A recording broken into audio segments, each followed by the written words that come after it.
Assalamualaikum warahmatullahi wabarakatuh. Alhamdulillahi wa kafa. Wassalatu wassalamu ala rasulillahil mustafa wa ala alihi wa sahbihi wa man wafa wa ba'd. Saudara-saudariku dimanapun Anda berada, Allah subhanahu wa ta'ala berfirman di dalam Al-Quran surah ke-9 At-Taubah di ayat 36. A'udzubillahi minasyaitonir rajim. Inna iddatash syuhuri 'indallahi 12 syahran fi kitabillah yauma khalaqas samawati wal ard minha arba'atun hurum. Sungguh jumlah bulan yang ditetapkan oleh Allah Subhanahu wa taala di dalam kitabnya sejak mula penciptaan langit dan bumi berjumlah 12 bulan dalam setahun. Di antara 12 bulan itu ada 4 yang ditetapkan oleh Allah sebagai bulan hurum. Bulan hurum adalah bulan-bulan tertentu yang dijelaskan oleh Nabi SAW dari jumlah 4 bulan tadi.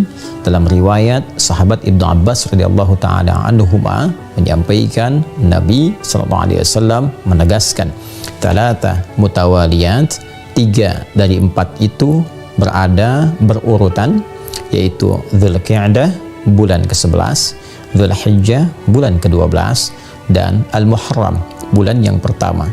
Sedangkan 1 dari 4 itu terpisah berada pada posisi yang ke-7, yaitu bulan Rajab. Rajab Mudhar ma baina Jumadah wa Sya'ban. Dan yang keempat adalah bulan Rajab yang terurut pada urutan bulan ke-7 dalam tahun Hijriyah, yang diagungkan oleh suku Mudhar pada saat itu dan berada di antara bulan Jumada dan bulan Sya'ban. Saudara-saudariku, Rajab secara bahasa berarti sesuatu yang diagungkan, bermakna at-ta'zim, karena pada masa itu orang-orang jahiliyah pun, khususnya suku Mudhar yang menjaga keagungan di bulan Rajab ini, menjadikan penghormatan terhadap bulan ini begitu istimewa karena memang mengetahui turunan-turunan sejarah kemuliaan dari bulan ini yang termasuk dalam 4 bulan mulia ditegaskan dalam Al-Quran dengan nama Hurum. Bulan Hurum, bulan yang sangat dihormati, bulan yang terjaga dari segala nilai-nilai keburukan, bulan yang terjaga dari segala tindakan-tindakan kontraproduktif, perilaku-perilaku maksiat. Bahkan untuk menjaga kemuliaan bulan ini pun, sejahiliyah-jahiliyahnya umat di masa lalu, mereka tetap menghormati bulan ini dengan mengadakan perdamaian di antara suku-suku yang bertikai. Mereka sepakat tidak berselisih di bulan ini, tidak berperang di bulan ini, dan berusaha untuk mengevaluasi kegiatan-kegiatan sehingga melahirkan harmoni dalam konteks kehidupan sosial. Karena itu, Allah Subhanahu wa taala memberikan keutamaan-keutamaan yang ditegaskan dalam Al-Quran, juga dijelaskan oleh Nabi SAW dalam tatanan-tatanan hadis beliau. Fala tazlimu fihinna anfusakum. Maka bila telah masuk di bulan-bulan mulia itu, Allah menegaskan pesan yang kuat kepada kita, jangan sampai kita berbuat zalim di bulan-bulan itu. Pemaknaan ini diterangkan oleh sahabat mulia Ibnu Abbas radhiyallahu taala anhuma, seakan memberikan kesan kepada kita. Menurut beliau, sang penafsir Al-Quran yang dikukuhkan oleh Nabi SAW bergelar Turjumanil Quran, beliau menegaskan di bulan itu adalah bulan tempat berlatih kita menunaikan amalan-amalan mulia, menjauhi perbuatan-perbuatan yang kontraproduktif, yang dengan penegasan ayat ini memberi kesan orang yang meningkatkan ibadah, mengukir perbuatan mulia, maka akan dilipat gandakan pahalanya, seperti halnya orang yang sengaja berbuat maksiat, maka berlipat pula dosa untuknya, karena ayat Al-Quran tegas mengatakan dalam bentuk larangan, fala tazlimu fihinna anfusakum. Jangan sekali-kali kalian berbuat zalim pada diri kalian di bulan-bulan yang dimaksudkan. Untuk itu, para ulama menghimpun petunjuk-petunjuk dari Rasulullah SAW terkait dengan keutamaan bulan mulia ini, khususnya Rajab yang kini tengah kita berada di permulaannya. Di antara kemuliaan yang dimaksudkan, banyak iringan-iringan amal soleh yang mungkin kita bisa kerjakan. Karena ayatnya, hadisnya tidak merinci apa saja yang bisa dikerjakan, ini memberikan petunjuk yang umum untuk dilakukan. Maka para ulama memperkenankan kita untuk memperbanyak amal soleh, baik berupa ibadah ritual, tingkatkan sholatnya, dari mulai fardu, tingkatkan dengan tambah amalan sholat sunnahnya, sunnah yang melekat, yang mengiringi setiap sholat fardu dengan rawatib itu, pagi kah, siang kah, malam kah, atau juga ada duhanya, ada kemudian tahajudnya. Kita bisa berlatih untuk meningkatkan ibadah di waktu-waktu yang spesial ini, sehingga dengan itu berpeluang mendapatkan lipatan pahala. Pun demikian, kita mencoba juga meningkatkan amalan lewat harta. Misalnya, ada jalan melalui harta dengan bersedekah, dengan infak, atau dengan pengetahuan, share pengetahuan. Sekarang era media sosial, Anda membuat status share tentang isi hadis yang bermanfaat, ayat-ayat yang memotivasi, dan itu melahirkan pahala yang berlipat di bulan ini. Pada saat yang sama, kita mencoba untuk meninggalkan perbuatan-perbuatan yang dilarang, yang kontraproduktif, yang disebut dengan maksiat itu. Mari, sejak saat ini, berusaha untuk menanggalkan perbuatan-perbuatan negatif dari pikiran kita, dari pandangan kita, dari pendengaran, dari lisan, sampai ke ujung kaki. Maka bulan ini adalah bulan yang sangat spesial dan momentum terbaik untuk meninggalkan perbuatan-perbuatan terlarang. Hoax, hal-hal yang buruk, perselisihan, hendaknya disudahi, ditinggalkan, berubah menjadi lebih baik. Dan ini hikmahnya adalah latihan awal sebelum kita memasuki puncak peribadatannya, yaitu di bulan Ramadan nanti.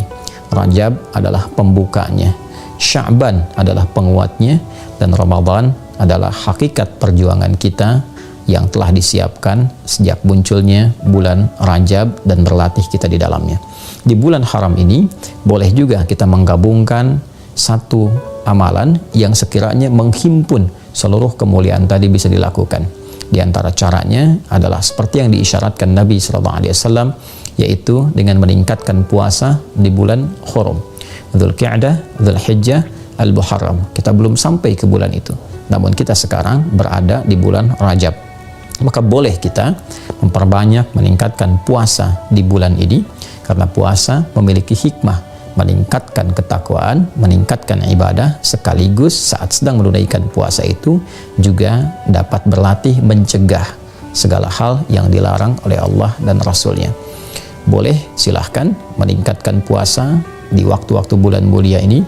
Kemudian juga malamnya tingkatkan tahajud, tingkatkan permohonan pada Allah Subhanahu wa Ta'ala.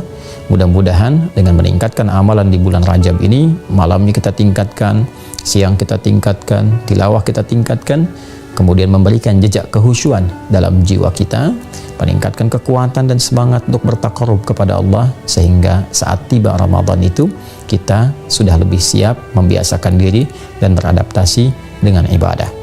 Memang ditemukan beberapa hadis-hadis yang kualitasnya sangat lemah, bahkan ada yang palsu terkait dengan keutamaan Rajab.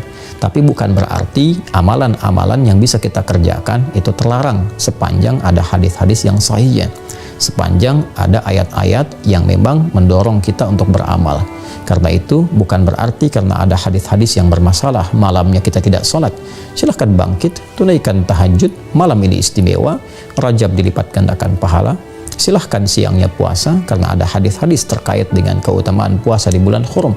Anda silahkan tingkatkan Seninnya, Selasanya, atau Senin Kamisnya, atau puasa Daudnya, atau bahkan Senin puasa, Selasa puasa, Rabu puasa, Kamis puasa, Jumat istirahat, boleh, tidak ada masalah.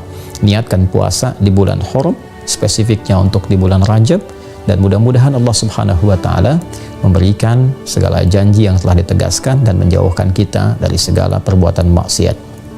Saudara-saudariku, di bulan ini pula ada keutamaan-keutamaan yang tercatat di dalam sejarah dan menginspirasi kita semua untuk belajar. Di antara sekian banyak momentum yang terjadi, yang paling populer dalam satu riwayat, sekalipun ada perbedaan riwayat yang paling populer di bulan ini terjadi peristiwa Isra dan Mi'raj. Di bulan ini pula terdapat kemenangan Nabi SAW dalam perang Tabuk. Di bulan ini pula dibebaskan Masjidil Aqsa di bawah pimpinan Salahuddin Al-Ayyubi. Dan banyak momentum-momentum lain yang memberikan kesan kepada kita bahwa Rajab adalah bulan untuk berlatih, bulan untuk mendapatkan kemenangan yang hakiki, dan yang lebih penting lagi sebagai bulan pengantar pada kehusyuan dan kesiapan menerima anugerah terbesar dari Allah Subhanahu wa taala yang akan dibuka kelak pada gerbang pintu Ramadan. Semoga Allah Subhanahu wa taala memberkahi kita di bulan Rajab ini, memberikan kekuatan untuk beramal, memberikan pengantar kepada bulan Sya'ban, dan memberikan kebahagiaan dengan menyampaikan kita kepada bulan Ramadan yang akan datang menjelang dalam hitungan waktu yang bisa kita titi dari saat ini sesuai dengan ajal yang telah Allah tetapkan. Semoga kita dikuatkan, semoga diridhai, diberkahi, dirahmati, dan dimuliakan oleh Allah Subhanahu wa taala. Allahumma taqabbal minna innaka antas sami'ul alim wa tub 'alaina innaka antat tawwabur rahim. Barik lana fi hadha asy-syahr ya arhamar rahimin wa ballighna fi ramadan ya rabbal alamin kama tuhibbu wa tarda. Wa sallallahu ala sayyidina Muhammad wa ala alihi wa sahbihi ajma'in. Wa akhiru da'wana subhanakallahumma wa bihamdika asyhadu an la ilaha illa anta nastaghfiruka wa natubu ilaik. Walhamdulillahi rabbil alamin. Wassalamualaikum warahmatullahi wabarakatuh.